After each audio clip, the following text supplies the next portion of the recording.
Заведешь. Че? Кого-то? Вообще. Ну, только. Видишь, ну, надо просто подобрать костюм правильно, и все. Нет, ну скажи, надо просто подобрать правильно костюм какой-то, и все. Сейчас команда с Малаков приехала, это где Мила Джокович какой-то. Посильники костюмы, Да, я такой видел, галстук хотят. они все в одинаковых костюмах, в тройках, причем с Ну, жилеткой я видел, настоящих, в кофейных таких коричневых. Ну, у всех ну, разные, короче, но прям. видимо, так как мы хотели с Владимиром сделать какой-то буклет самый,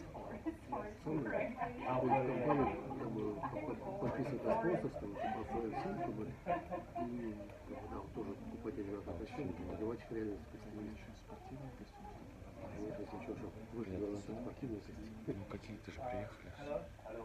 Can we just check our presentation first? Hello. Thank you. Hello. Hello. Hello. Hello. Hello. Hi. Good morning. Hello. Good morning.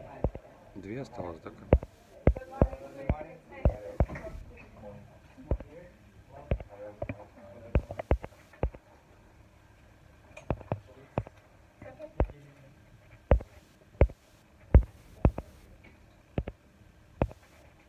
So shall we begin? Good morning, everyone. We are Galatasaray University from Istanbul, Turkey. Please fasten your seatbelts because we will be flying high as we issue a buy recommendation for Pegasus Airlines. We have a target price of 44.4 Turkish liras, offering 47% upside potential. We have used discounted cash flow and peer comparison methodologies. Three main pillars of our recommendation are advantageous industry, Pegasus' expansion to new horizons, and the airline's strong cash generation. But before elaborating that, let's get to know the company a little bit. Pegasus is the only low-cost airline of Turkey which fundamentally changed the sector. The company was founded in 1990 and went public in 2013. Today, it flies to 105 destinations in 40 countries. Looking in the sector dynamics, Turkish aviation sector is characterized by limited substitute options and high entry barriers. On the other hand, Pegasus is operating in an attractive market with 55 airports and which is the highest number after France, and also, according to our team survey, the plane is the most important mean of transport in the country. Moreover, Istanbul is a hub situated between Europe, Asia and Africa and bringing passengers from three continents through Turkey, and also Turkish passenger growth has always remained above Turkish GDP growth and has been resilient to its sudden drops. Now, let's take a look at the demand dynamics. In 2018, 76% of total tourists entered Turkey by plane, and more than 50% of visitors came from Europe, Russia, and Middle East, which are served by Pegasus. We expect European economic outlook and continuous trips of Turkish diaspora will be the main drivers of foreign arrivals to Turkey, as they make 33% of international passengers at the end of 2018. And as a Turkish airline, Pegasus appeals mostly to Turks living in Europe. Russia brings Turkey's most tourists as a country. Last year, they alone brought 6 million visitors to Turkey, which continues to be a growing market for Pegasus. Also, the currency depreciation made Turkey an attractive destination for Russians. Furthermore, the hotel fees in Turkey also provide another advantage, as they are cheaper than other similar destinations, such as Greece, Portugal, and Spain. Turkey is also an attractive destination for Middle Eastern tourists as well. As they are purchasing real estate in Turkey, they expect this to result in perpetual visits. And also, Turkey is one of the most visited 5 destinations globally in terms of halal tourism and aims to increase its market share from 2% to 10% in the upcoming years. When we look at the Turkish citizens going abroad, Middle East and Syria has promising visitor growth. And after taking its lion's share from the domestic side, the company has begun to shift focus to international passengers. As you can see in the evolution of the company's destinations, after covering essential European regions, the company continued to expand into destinations with high visitor numbers and to low and upper middle income countries. As a result, in the last 2 years, 85% of the company's expansions were made to the regions with high tourist arrivals and low LCC penetration. The expansion strategy of Pegasus is to grow internationally. This is very positive. Longer routes mean better yields, fuel efficiency, and more ancillary revenue. When we look at the domestic front, Pegasus made affordable passengers and planes switch from car system air travel. Moreover, tourism expenditure is increasing years over years. Yet, the percentage of the transportation part is decreasing. The result push passengers to low-cost carriers has a potential tailwind for Pegasus. The strategies we mentioned are created and conducted by an experienced group of leaders having prior experience in the airline industry.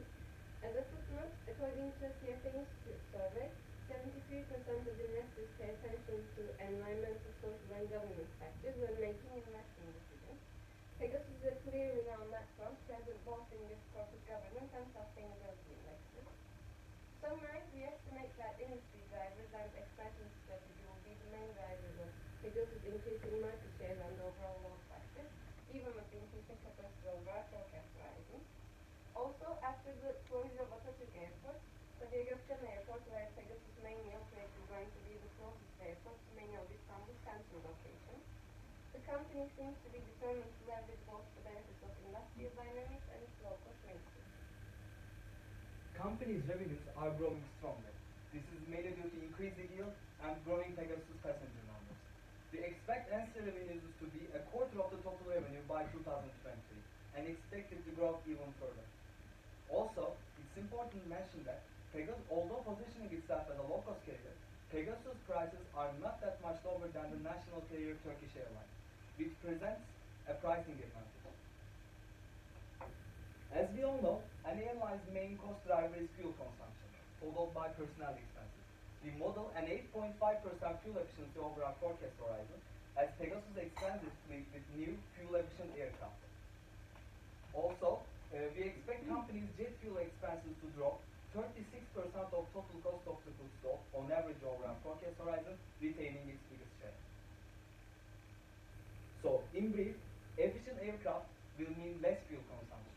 Young fleet, which is the youngest in Turkey and one of the youngest amongst its European peers, will lower maintenance expenses. And the company's cost-cutting focus and digitalization will lower OPEX to sales ratio by 1% in 2023. All of these will lead to lower costs and non-fuel costs for the company. So, however, the company has a higher net debt to EBITDA ratio amongst its peers, but it's actually about its growth story. When we look at the EBITDA growth expectations between 2018 and 2020, the company has better expectations than its peers and its main competitor Turkish Airlines. Also, historically, the company has enjoyed a higher passenger growth. So, now that we are done with our financials, let's get to the specifics of our valuation. Dilara, can you explain? Of course. We issue a buy recommendation for Pegasus Airlines with a target price of 44.4 Turkish lira, offering 47% upside potential. We use discounted cash flow and peer comparison methods. We gave a higher rating to peer comparison because it's widely used and more reliable for the airline industry. Before elaborating our valuation, please keep in mind all calculations include new IFRS 16 adjustments. Now, our DCF analysis consists of two growth stages. The first stage includes detailed year-to-year forecast up to 2023. The second one is based on terminal growth rate. Our DCF analysis is also driven by our base case scenario where we use our assumption on the city. Additionally, as you can see, cash generation is getting pretty solid. This evolution is one of the most important parts of Pegasus' growth story and one of the airline main strategies. Accordingly, while calculating our terminal value, we adjusted our 2023 free cash flow due to new aircraft orders for 2024. In our peer comparison, we analyzed European and MENA peers, as peers in Turkey are not publicly traded companies. Among those peers, we choose the ones with a similar business model and operating in the same flight zone. We actually focus on two multipliers, PE and EV/EBITDA. Accordingly, we expect Pegasus to trade at 23% and 17% premium in terms of EV/EBITDA, and 22% and 35% discount in terms of PE for 2019 and 2020 respectively. Lastly, we've identified numerous potential risks to our evaluation and would like to consolidate them in three main categories: FX risk, dependency to fuel prices, and demand growth risk. We believe Pegasus' mitigation to these risks are strong. tax itself strongly effective, the airline sets prices based on foreign currency and keeps most of its cash in currencies such as Euro and USD. Also, the company's recent focus on the international segment will also protect it from exchange rate fluctuations. Using three hedging methods, Pegasus also protects itself from fuel price volatility. And lastly, by diversifying its destination, Pegasus eliminates the possible concentration risk. So in brief, we see a huge growth potential in Pegasus, supported by the city airport Sabiha Gökçen and strong load factors. We believe that company's expansion strategy, sustainable cost reduction, and pricing advantage will distinguish it from its peers. We hope that we are able to relay our expectations successfully. Thank you for listening, and the floor is now open for questions. Thank you. Who you think the main competitor of Pegasus? Is it domestic or the foreign international carrier? Actually, the main competitor of Pegasus is, by our calculations, is Turkish Airlines. It's a domestic competitor and also competes internationally with the airline. Especially in Europe. But the network carrier and Pegasus positioning in domestic in Turkey is a low-cost carrier. Actually, it's the biggest competitor, but the business model is quite different. And Pegasus Airline is the only low-cost carrier in Turkey, in domestic and both international destinations. I guess that Pegasus is not leasing, they are holding all the planes on their balance sheet. When you did the multiple declaration, did you calculate with the fact that the other carriers are leasing those planes? Pegasus actually uses two separate leasing, financial and operational leasing, and we calculated our assumptions are on Pegasus's operational leasing being adjusted with new IFRS 16 adjustments. However, we don't think that the other companies' leasing options are reflected. Leasing adjustments are reflected. But we believe that the analyst will make adjustments on EBITDA in the during this period, and by recommendation, even just we adjust our multipliers with IFRS 16 adjustment. How do you believe that the current geopolitical risk in the region is impacting? We have several risks in terms of destinations of Pegasus, because Turkey is situated between a very very fragile environment. We have Middle East, we have in the north we have the Ukraine. There are some geopolitical problems that airlines might face, but Pegasus mitigates those risks very strongly because they are diversifying their international destinations, and we don't think that it will impact Pegasus because there is no concentration risk at the moment. Pegasus positions itself to protect the airline from that risk. I'm speaking about Turkey. Turkey. 2016 was a shock. Looking at the numbers, how did the shock, or I mean, the downside in such a situation from the 30 prices trading out? Actually, Pegasus affected a bit positively thanks to most of the passengers come from Europe and Middle East countries. Turkish Airlines affected mostly from this crash because Russian tourist numbers decreased from 6 million to only 200,000. That's why Pegasus will increase its share in domestic and international front in 2016. Share price reaction at the time. Yeah. Share price reaction. Price reaction is a bit positive, according when we compare it to Turkish Airlines and the other people. Do you think the current leverage is high, and how do you think, and do you agree that the company is managing it properly? Current leverage of the company is indeed high because it's a growing company. But when you saw the net debt to EBITDA ratio, you have seen incredible amount of leverage. But it's actually also coming from our IFRS 16 adjustments, where we adjust our where we put operational leases in our liabilities section. so it increases the net debt and it looks higher than most of its peers. But the company guidance suggests that those multiples are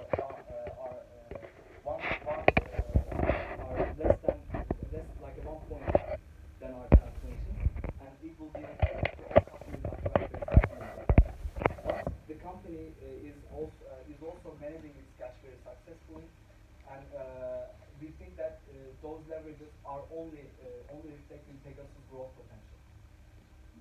Yeah, it's come from the growth. It's come from our growth story. As you can see in the there, yeah, we know it's negative, but after the adjustment of IFRS 16, most of the airplanes of Wizz Air is come from the operational reason. We believe their debt ratio also increased, and it's normal for a company who is grow like Pegasus. What do you believe on valuation? On slide 22, I mean, the discounted cash flow value is so much higher than the peer group value, which I think is really striking. And secondly, also, why have you chosen 2018? So can you elaborate a little bit on how you value? This is what my question boils down. Why have you chosen to value it as you? I want to start with the second question. Yes. We prefer to opt for the higher weighting of pre-comparison because it's widely used and more reliable for the airline investor, because DCF includes airline sector includes the loss of risk such as oil price, currency, and borrowing costs. And when we use DCF methods, when did a small changes, our upside potential is increasing for that reason. But we also believe that using more than one method is more fair to achieve a correct valuation. And also we want to include this DCF methods, but we gave a less weight as much as we can do. And the first question is the discounted cash flow value is so high because a new IFRS 16 adjustment of the balance sheet operational leasing and depreciation includes on the balance sheet. And as you can see, our depreciation value is so high because of this, our free cash flow to firm value comes so high. And as a result, our DCF value is so high. But we try to eliminate this highest value to give a lower rating as much as we can do. Thank you. You're welcome. How do you think if Turkish Airlines tomorrow decided to have its own low carrier, how this will affect your recommendation for it? Actually, Turkish Airlines does have its low-cost type of carrier, but we prefer not to say it's a low-cost carrier because it's heavily subsidized and it's actually a low-fare carrier. So it's called Anadolu Jet, and also they have a partnership with Lufthansa, a company named Sun Express. They are both could be characterized as low-cost carriers, but do not reflect the actual business model of low-cost carriers. So we think that they already have these companies operating in the market, and still the Pegasus emerged as the leading low-cost carrier of Turkey. So its position is strong. And also they are there so there are only Pegasus Airlines and Turkish Airlines. So they share the market. Low-cost carrier for Pegasus Airlines and the other is for Turkish Airlines. We don't believe Pegasus Turkish Airlines want to start a competition between Pegasus because it costs decrease their profit. Yeah, correct. Yeah. Have you seen this period for the whole period? And don't you expect this to be declining? Yes, we took the risk rate from the treasury issuances, especially in the last summer. The treasury issuances, even the treasury issuances went above that level, but it's quite possibly could decrease in the upcoming years, and this creates a possible upside risk for our valuation. In 2017, Turkey retained the note of the auditors, and the recent auditors raised some issues in the latest financial report. auditors. Now James Young has raised in the financial statement there are some issues. Are you familiar with this? Yes, the IFRS 16 adjustment. Yes, after the January 2019, all the companies should must reflect the IFRS 16 adjustments on their balance sheet. And with the IFRS 16 adjustments, as Pegasus Airlines, which leased its aircraft, most of them, with 40% of the leasings are in operational lease, and after the IFRS 16 adjustments, these aircraft will be on the balance sheet with interest expenses and depreciation risk. So this will affect our balance sheet. But they haven't declared their full year forecast, full year report yet. Thank you. Thank you. Thank you.